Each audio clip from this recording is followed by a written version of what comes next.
Goeiedag geliefde disipel van Jesus en baie welkom by nog 'n episode van In Jesus Bybelstudie. Dis episode 6 van ons reeks, omdat ek weet wie hy is, weet ek wie ek is. En ek wil vandag bietjie stil staan by liefde, want die Bybel leer ons dat God is liefde, soos byvoorbeeld in 1 Johannes 4 vers 16 wat sê, en ons het die liefde wat God tot ons het, leer ken en geglo. God is liefde. En hy wat in die liefde bly, bly in God en God in hom. God is liefde. Ek weet nie of my peanut brein nie vermoë het om die volle omvang en diepte van hierdie stelling te verstaan nie. Het jy al probeer om hierdie te begryp? God is liefde. Hy probeer nie om my en jou lief te hê nie. Hy tree nie net in liefde teenoor ons op nie. Hy dra nie net die vrugte van liefde nie. Hy is liefde. Dit is wie hy is. Dis die kern van sy wese. Liefde is sy karakter. Hy kan nie anders as om lief te hê nie. Hy is liefde.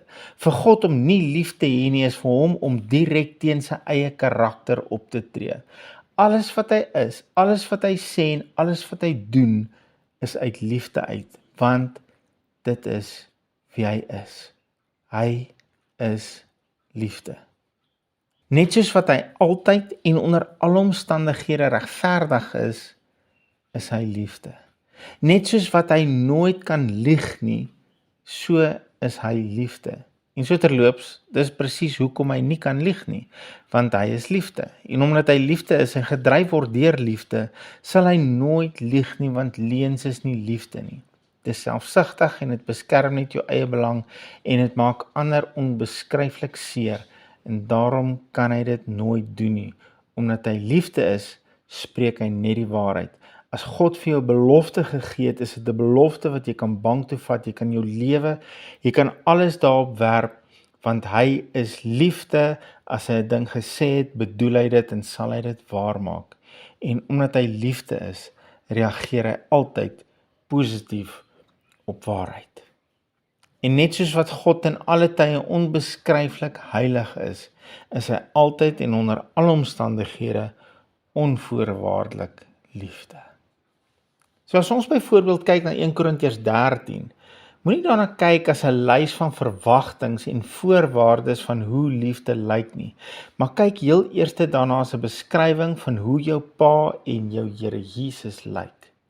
Want Genesis 1:26 sê dat ons bloudruk is sy beeld en sy gelykenis. En ek glo dat met die sondeval het ons gelykenis van hom verloor.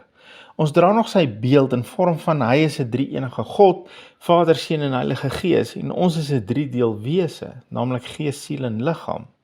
En ons gees is ewig, soos wat hy ewig is. Maar ons gelykenis, ons vermoë om soos hy te lyk in woord en in krag en in optrede, dit het ons verloor. Maar deur wedergeboorte het God ons gees herskep tot ons Genesis bloudruk en lyk ons gees weer soos sy gees en het ons weer die volle potensiaal om soos hy te lyk, ook in ons denke en in ons optrede. So daarom, as jy na skrifte kyk soos 1 Korintiërs 13, sien heel eerste dat dit jou Pa se hart en karakter teenoor jou is. Dis nie sy verwagting nie, maar sy karakter, sy wese. En dan, wanneer jy besef hoe hy na my en jou kyk, is dit so maklik om hom en sy mense terug lief te hê.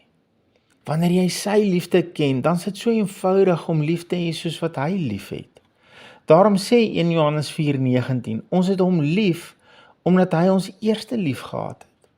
Ons het hom lief, omdat hy ons eerste lief gehad het. Ons liefde is net 'n reaksie op sy liefde vir ons. Ons het hom nie lief omdat hy dit van ons verwag nie. Dit kan tog nooit ware liefde wees en 'n veilige verhouding wees nie. Ina het my tog nie lief omdat ek dit van haar verwag nie. Dit sou net weird en ongemaklik wees. Nee, sy het my lief omdat sy my gekies het en omdat ek haar aanhoudend wys dat ek haar lief het. Haar liefde is net 'n reaksie op my liefde. As ek en jy besef en snap hoe lief God ons het, is die reaksie onvermydelik. Dan is ons liefde net 'n reaksie op sy liefde. As jy al ooit gewonder het, as hierdie vraag dalk al ooit by jou, soos by my, opgekom het, hoe kan ek hom meer lief hê? Ek wil hom so graag meer lief hê, maar ek is nie seker hoe nie.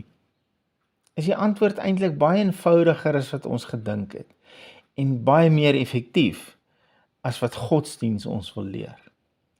Leer eenvoudig om hom te ken en leer sy liefde vir jou ken.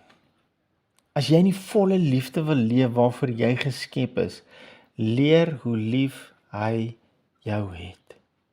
Dit sal selfs jou geloof beïnvloed.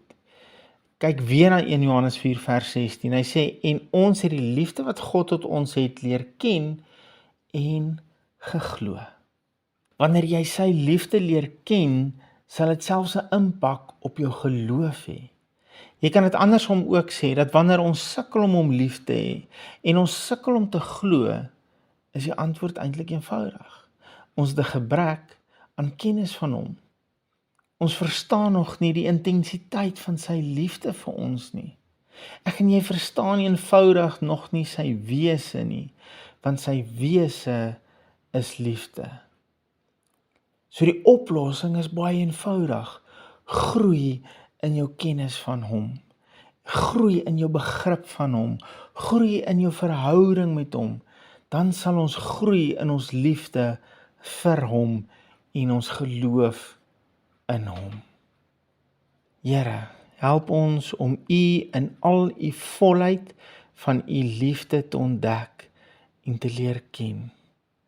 Help ons om te ontdek wie U is, wie U in U kern is, en help ons om te begryp en te verstaan en te leer ken hoe U na ons kyk, wie ons vir U is.